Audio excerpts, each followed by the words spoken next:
Hello, this is Simon Brew.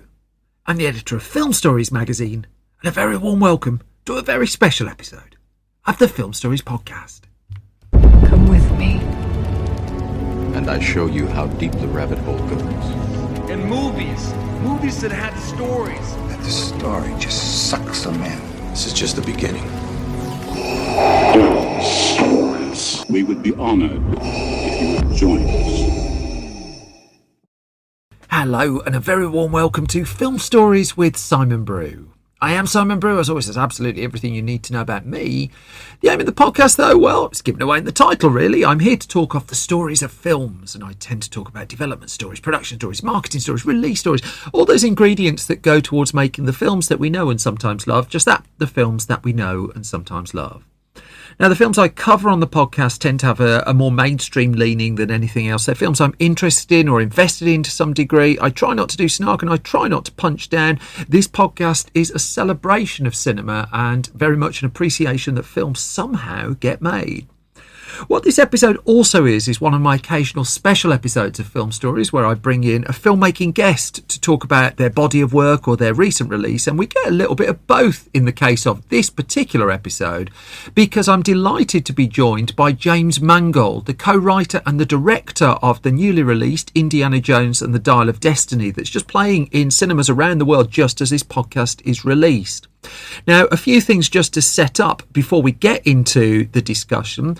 Well, we talk about a few other films in this as well. I mentioned Le Mans 66, for instance, that Mangold also directed. It's known as Ford v Ferrari elsewhere in the world. And so we touch on that just a little bit. And we also get quite a bit into the film Girl Interrupted from 1999, which is a terrific movie that Mangold directed. I think it's fairly self-explanatory once we get into that. But I did just want to flag what a piece of work that film is. And a discussion on it is coming up later in the conversation. Kathy Kennedy's mentioned. That is, of course, Kathleen Kennedy, the head of Lucasfilm and one of the people responsible for hiring Mangold onto the new Indiana Jones film. I think you've probably worked out who Steven Spielberg is as well. And the conversation starts just bizarrely with golf and submarine films. And the reason it starts that way is this was filmed at the junket for Indiana Jones and the Dial of Destiny in London. And one of the things there is you go into one of these junkets, and I'm from the West Midlands in the UK. This is not my natural environment. And you sit there nervously outside a door waiting to get the call to go in. And so I just got talking to the people running the junket, and we got into a movie chat. And one of the things we talked about was, has there ever been a bad golf or submarine film? And hence, that's how the conversation with James Mangold starts as well. What you're going to hear next is a clip from the trailer of Indiana Jones and the Dial of Destiny. Then my conversation with James Mangold will kick in straight after that. I hope you enjoy it.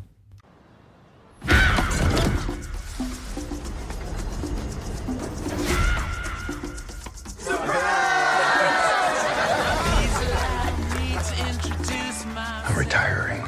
Well, in that case, what are we drinking? Same for the goddaughter. Dad told me you found something on a train during the war. A dial that could change the course of history. Why are you chasing the thing that drove your father crazy? Don't move. We need to get out of here. Stop! Sorry. Helena! Dr. Jones. So I'm delighted to be joined for this special episode by James Mangold, who is sat opposite me. You won't get this on audio, but in front of half the set of Indiana Jones, by the way. Is that necessary for audio? No, is this the detail you go to in your filmmaking? It's just the decadence we use to express our big budget. It works. Mentality. It works. We were just talking outside, actually. This wasn't on my list of questions, but you might have a view on this. Has there ever been a bad golf movie or a bad submarine movie? I don't think there has. Can I just put that in your head, and we might come back to that? Okay, I'm thinking. It's hard. The wonderful thing about bad movies is they vanish from my memory. So I'm thinking. I think I can think of a bad golf movie, a quite awful golf movie. Okay, right. I'm going to see if I can guess what that is later. Okay, guess one cast member. Guess one cast member. Are we going back to like the 1940s? No. Because there was a portmanteau. No. Okay. No, but also it's in thinking clearly and rationally. Although it is only 9:30 in the morning, probably shouldn't be picking favorite bad movies. So let's move on. Okay, no, I'm very much a positive person. I have to say though, to declare from the off that I'm from Birmingham, right. In the West Midlands, and so I do have a bone to pick with you. What's your problem? It was with Christian Bale? Fizzy Pop. The number of people after Le Mans 66, which we have to call in the UK, obviously, who came up to me with Fizzy Pop, please. Amazing. Love the film, but I did vow if ever I saw you, I would bring that up personally. It's your fault. Christian had a wrinkled piece of loose leaf paper on which he had written a almost run of consciousness stream of Birminghamisms that he was hell-bent to get integrated into the film. Okay, so... Fizzy Pop being one of them. Fizzy Pop. I mean, if you can just give me his mobile number, I'll drop him a call after this and we'll sort this out. I'm sure he would absolutely love it. Brilliant. We'll sort that out. Don't take this the wrong way as well, because this is a good thing. But I walked out of seeing Copland at the UCI Preston when I was 22 years old. I'm sorry. I love the film. Then why did you walk out, Simon? I walked out because the credits were rolling and I'd watched the entire film. And I'd read the credits, so now I see. You seem slightly less offended. You seem slightly less offended by the question. This has gone really badly wrong inside 4 minutes, hasn't it? I've got a real skill. It's just a good dose of Fizzy Pop in the morning. But I wouldn't have pegged you for an Indiana Jones man at that point. And it's really interesting reading lots of the interviews you've done recently, which I'm trying to do to avoid asking you the same questions. It almost sounds like you wouldn't have pegged yourself as an Indiana Jones director at that point.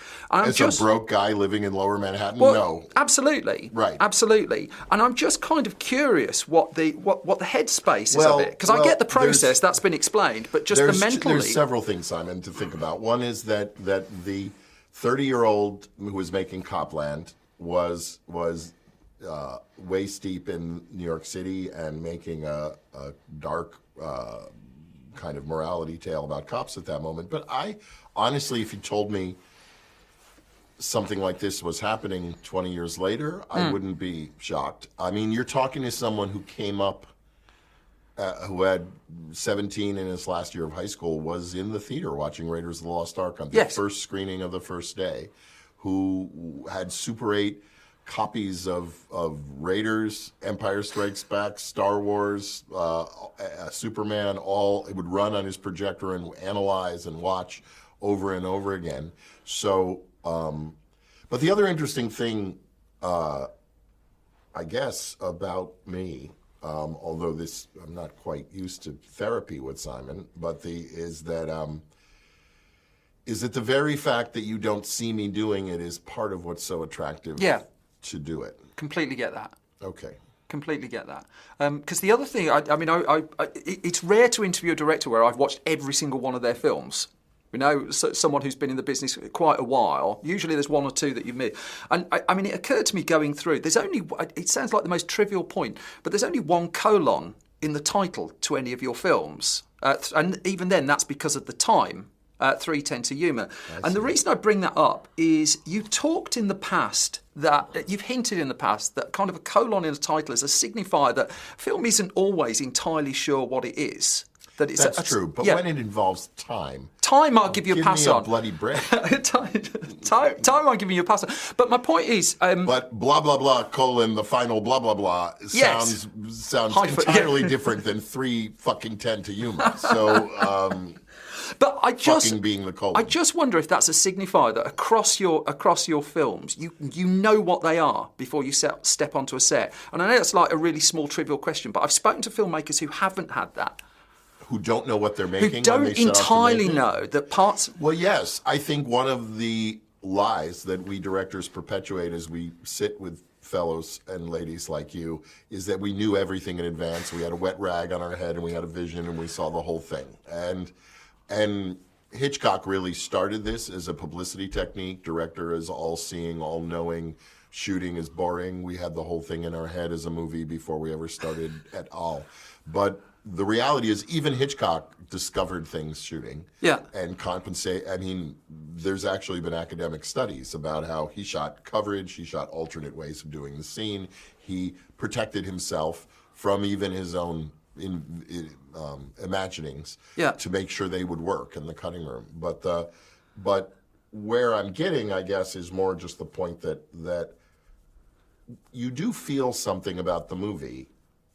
I can only speak for myself. I have a reason I'm making the movie.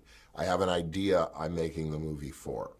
It may be a visual idea. It may be a thematic idea. There is some feather I'm holding on to that is encouraging me to wake up at ungodly hours and get in a van with people and bad egg sandwiches and look at locations and be away from my children. There's something that's driving me.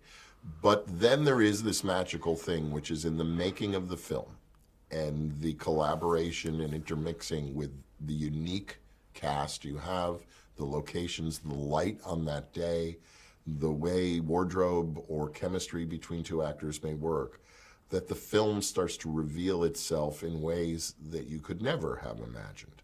And that, to me, is one of the most important directorial skills, which would be the ability to take advantage of what's happening, not only be pursuing exclusively what you envisioned, but to be adaptive or flexible enough to see gold when it's happening, perhaps unanticipated by you, and lean into it. And I think most of the films we admire feature aspects of both a kind of foresight by the filmmaker, but also a kind of adaptability or ingenuity in taking advantage of something, that a kind of chemistry or alchemy that was happening on the set. When I was growing up, I was importing Premiere magazine back when it was very thick and very, very big. And they did, I'm sure you know this, but they did these power lists. And they did the ups and downs of the people on the power lists. I remember they wrote about Penny Marshall, whose films I'd always really enjoyed. But there's this really kind of snooty comment that just in there. It's just like, she doesn't find her films till the editing room. And I remember looking at that thinking, well, she's found her film at some point then. That's not a bad thing, is it? And I'm just kind of curious on the process of that. Because do you ever really find a film? You know, is there a eureka moment in a film? Because you've talked about magic moments on set. Yes, there are, but they occur at every step of the way. Yeah, that's what script, shooting. There, like on Indy, there was a day about a month into production when we were shooting all the scenes that took place at his apartment in New York. Right. And well, it wasn't one day; it was a week. But and the first day we were in there, we did what is a shot you've probably seen in trailers for the movie, where Harrison wakes up. Yes. In his boxers, in a lazy boy. Very expensive, nice boxers. Yeah. I did not know the 7 out of 10. Yeah. Okay, good. I don't necessarily accept your evaluation of his boxers, but nonetheless, shooting that scene, there was something that both Harrison and I knew. We were both quite buoyant afterward, because there was something we knew that we had kind of, it wasn't just another shot in the movie. It was the first shot of 1969 in the movie, after a fairly expansive prologue in 1944, which you probably heard people talking about as the de-aged Harrison. Yeah. And but when we shot that scene, we both felt like we had gotten a taste. We looked at it in playback and we were like, I know what the movie is. This is going to work. And this was this feeling about the 180 that the movie would take after the prologue, when you're introduced to Harrison as a 70-year-old who's lost his mojo. Yeah.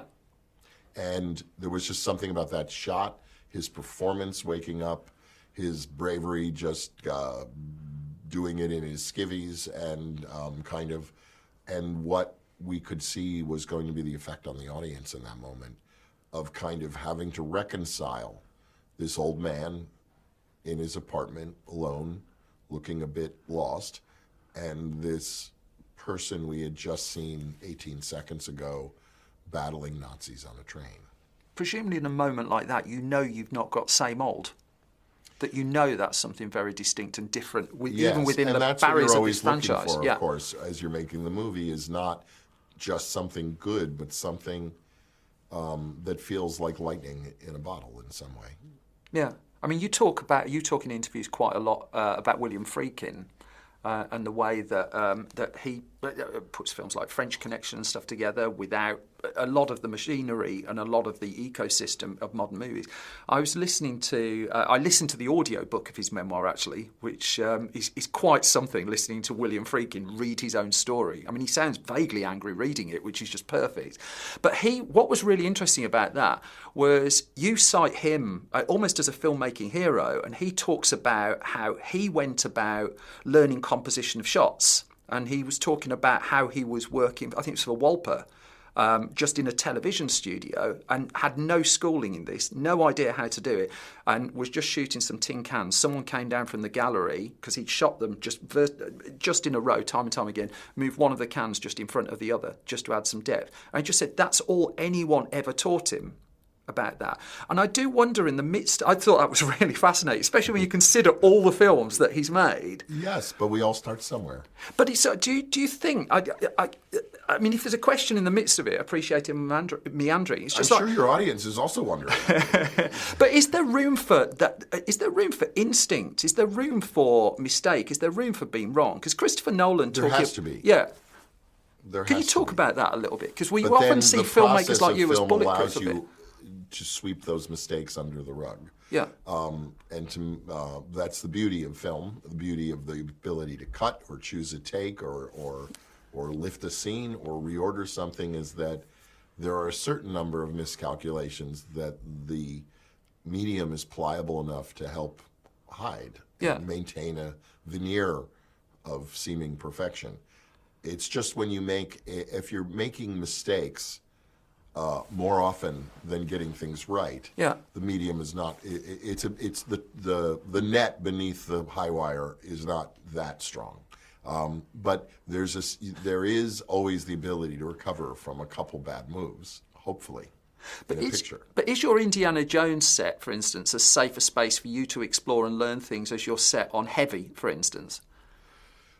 It was safer. Heavy was a much greater high-wire act because I was making a movie for $250,000 and felt every given day that, unlike these chaps around us today in this junket, that they would just walk out at a moment's notice if given the slightest provocation, because I was paying them such shit and feeding them such shit on my super low-budget movie that the crew was just hanging on by a thread. I was often advised, when making extreme low-budget movies, never to make the schedule longer than 30 days for a very simple reason. You can convince people to work for you for 1 month, but when the next month's rent comes due, they're going to ask why they're still there. And they might support you that 1 month, but after that, substandard wages, shit conditions, and long hours are going to suddenly look less smart.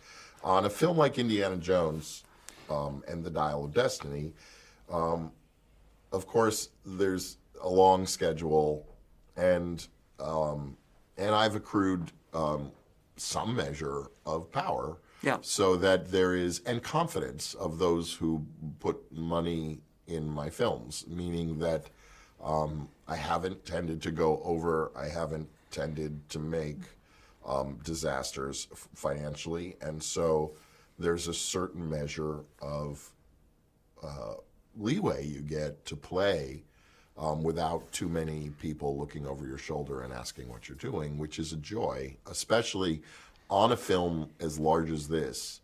I mean, I was, Kathy Kennedy would come in every few days and check in on me, but it was just me and a massive Pinewood crew and Harrison and Phoebe and playing. Yeah. And that's how it felt most days. I never felt any kind of, it felt more playful than any movie I had ever made, which seems incongruous given the scale and the expectation on a movie like this. But it was also, it is one of the really, when you asked me at the start of this picaresque interview, whether the guy who made Copland found himself making Indiana Jones and the Dial of Destiny and what they would think, the real personal attraction to making this film, because I was hesitant. Yes. When Kathy Kennedy, Harrison, and Stephen came to me with this idea, this wasn't like my agent saying, "We hear this movie's open. Do you want to put your hat in the ring?" Yeah. I was just, Kathy Kennedy called and said, "Can I come see you?" And I was busy working on the screenplay for the movie about Bob Dylan and Pete Seeger that I'm about to make. And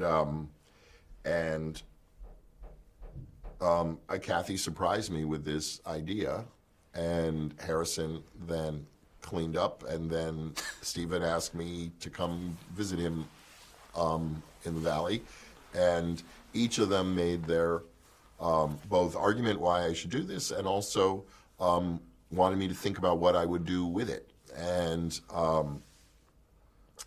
in each case, it was such a warm and personal entreaty about this possibility. And in each case, you're talking about heroes of mine. And by the time I had come to the third meeting with Stephen, I had already been puzzling about this, and I started to tell him what I was thinking. And what was so startling to me, because I hadn't really known Stephen other than a handshake at, kind of awards gatherings or whatever, was sitting with him talking about something as dear to him as Indiana Jones, and trying to describe this idea I had about what to do with the film. I found myself really moved by just how kind and open and how pressure-free really this meeting was. I was not sure I needed or should do this, so I wasn't in the meeting hoping it went well or needing it to go well. I'm sure Stephen, in the end, would have been just fine no matter what I did. But there was something in that meeting where I realized we were just talking shop for a couple hours, and it was really fun. And it happened to be with one of my heroes. I was sitting there with one of my heroes, and this project, this possibility, had carried me to the point where you really have the only way we really have relationships in our lives, whether they're domestic or through work, is by doing things, raising children, cooking, traveling, making a movie. And the idea of working with Stephen and Harrison and Kathy and John Williams, the idea of making something over a process of a couple of years. Yeah. In the spirit I was feeling, the way they were approaching me, was really exciting to me on the simplest level of a kind of field of dreams level of getting the chance to play with a team that these things don't come around every day, where you get to have the personal experience of collaborating with your mentors, idols, heroes. Yeah, you just cite my favourite film there, a masterpiece of a movie that is. Are you a believer in like eureka moments then? Is there a eureka moment where something sparks and it just becomes a yes, or it opens the door? You mean where everything becomes clear? No, where it becomes clear enough, I guess. Yes, clear enough I'm a big believer in. I mean, the biggest thing is to realize when you've had a good idea. That's interesting. Everyone gets a good idea.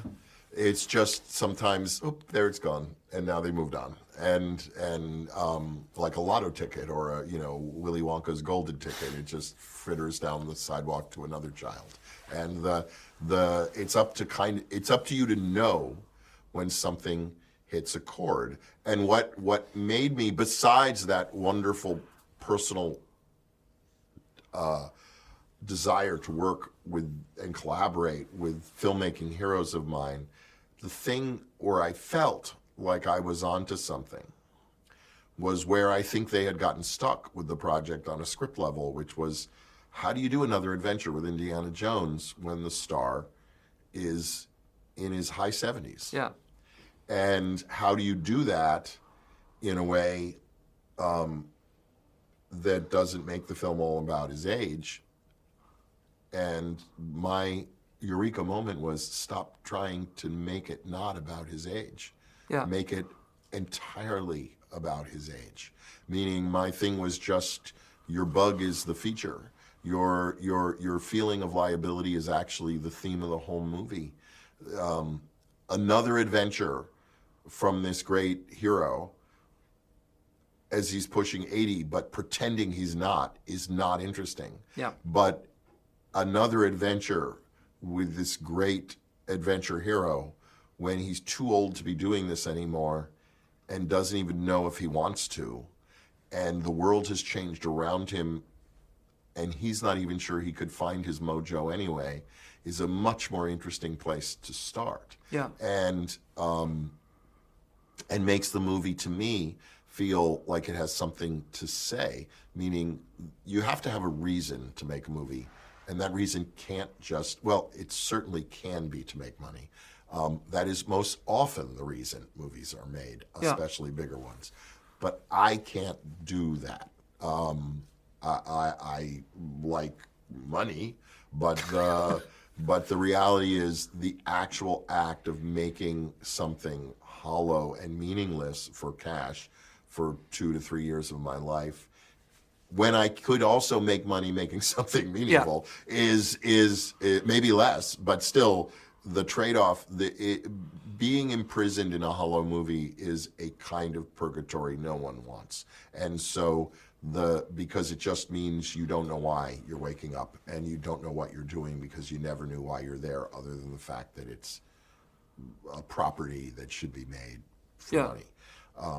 Having an idea that makes you feel like you have something to say, the project has something to say, that's original, or at least unusual, and human, is the thing I'm most attracted to. Especially, if you try and trace some lineage or kind of idea threading through my varied filmography, it would be that where I started with Heavy, a very small film about an overweight chef in upstate New York, and even then into Copland, my greatest focus was always on intimate moments, character. And as I moved and grew and traveled in this world and started to make films of larger scope, the thing that I always have tried, one could argue I've failed or succeeded, but I've tried, is to step into these larger films, but maintaining the integrity of the smaller moments in them. And that, because to me, that's the difference between the good ones and the bad ones. Yeah. I mean, I see the response, for instance, to something like Girl Interrupted, however many years on it is. I'll get very aged if I start thinking that.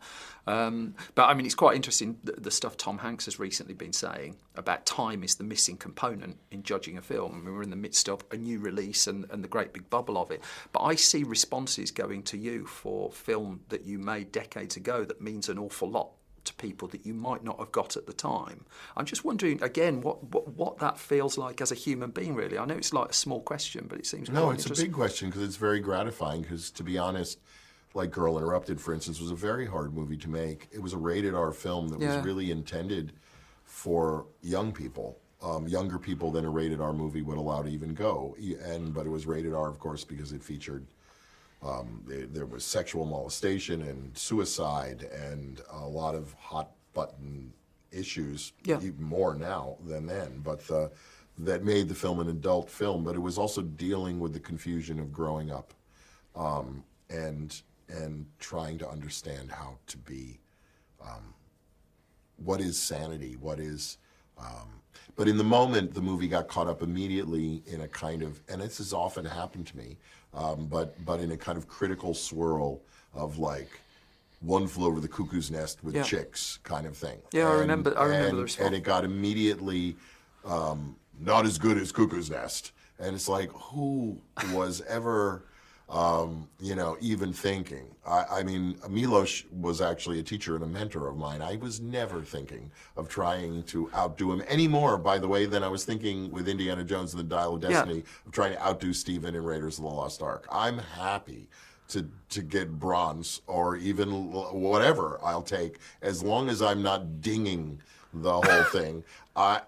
Raiders is one of the greatest films of all time and most entertaining and popular and enduring, and as is Cuckoo's Nest. But that, because I work in a kind of classical way, because I love older films, because I am inspired by older films, I think I'm often, there's a first perception of kind of knocking something off, or trying to catch the lightning of some other great movie. And in some way, people are right. Though I was inspired, the world of a mental institution, the confinement within it, the kind of the insanity of the kind of strange incestuous rules in a bubble like that. All those things are really interesting, and it's probably worth more than one film being made about them. But it was an entirely different film, whereas Jack Nicholson was a sane person pretending he was crazy to try and get out of jail time and slowly going crazy in a mental institution. My film couldn't have been more different. It was actually about a young woman who had attempted suicide, who was flashing forward and backward in time and felt unglued in life and was actually suffering from a diagnosable mental illness, and was hurled as an adolescent into a psychiatric home. And it was a story of who and what happened to her. The real film, speaking of Girl Interrupted for a moment, that inspired Girl Interrupted was The Wizard of Oz. Interesting. Because usually the movies that I use as a kind of actual template to guide me in making a movie, or stories, they can be plays, anything, the dramatic thing that's a guide, is often less obvious. The two that were really strong making Girl Interrupted were The Wizard of Oz. Why? A young depressed woman somewhere over the rainbow Showed it to my 10-year-old last week. Yes. Is caught in a whirlwind and lands in a circumscribed universe where she meets fractalized, split Jungian parts of herself and her life in a place she can't escape. And the only way out is to turn inward. Yeah. The only way, she tries to get out by running out. She tries to get out by killing the witch. She tries to get out by escaping from the witch and the monkeys. But in the end, the only way out of Oz, she could have gotten out at any time. Yeah. And that to me was this incredible parallel to the idea of this young, lost, depressive Winona Ryder in a mental institution with a kind of with diagnosis borderline personality disorder, and trying to find her way back to freedom and the ability to dream of a life, and seeing it entirely out of her control when it was entirely within. I'm just about out of time, so I can't ask you about Josh Lucas's wonderful villainous role in Le Mans 66, which is the best movie villain of the last 10 years. I think. Love that. Absolutely love him in that. Can you just cite, and it's just got to be one word because otherwise this crew here are going to beat me up. The Indiana Jones films are full of below-the-line heroes, and I do like to ask film directors this, and I'm just wondering if there's just one person in that list of credits that just deserves a shout-out who's not getting it anywhere else. Is there a name that comes to mind? If not, don't worry, I'll cut this bit out. You mean in the credits of my Indiana Jones film? The script supervisor, Sheila Waldron, is a miracle worker. Most people don't know what a script supervisor does, but they're kind of the right hand of a director. And making a movie as complex as this, with as many moving parts, by the end I had 3 stages working at the same time, and I was running from one to the other with her. She's keeping track of all the shit I'm making. And not only that, but probably telling me when I'm so exhausted and don't know I've just done a really shit take that I should go again. If there was a position I was going to occupy on a crew of a feature film that wasn't director, a script supervisor is an incredible place of learning because you are at the absolute nerve center of the film. And right beside the director when every decision is getting made. You're the second filmmaker to say that to me in the last month, oddly enough. James Mangold, thank you so much for your time. Pleasure, It was an absolutely delight. And that was my conversation with James Mangold. Indiana Jones and the Dial of Destiny is now playing in cinemas around the world, and it brings to an end this particular episode of Film Stories as well. As always, thank you so much for listening, and thank you for your time. You can find more from me on Twitter at Simon Brew, more from the entire Film Stories project at Film Stories. We're at filmstories.co.uk, which is our website, understandably, updated with movie news, reviews and features. If you go to store.filmstories.co.uk, that's where you can find our online shop with lots and lots of magazines and a Blu-ray in the midst of it, all there too, all self-explanatory once you head there. And if you like this podcast and want to support it, then please subscribe to it. Please leave ideally a hugely positive review, and if you want to put some coins in the pot and get episodes early, then head to patreon.com/Simon Brew for more there. For now, though, I'm off to prepare your regular episode of Film Stories. The main thing is you all take care of yourselves, you all stay safe, and you all stay well. Until the next time, take care. Bye-bye.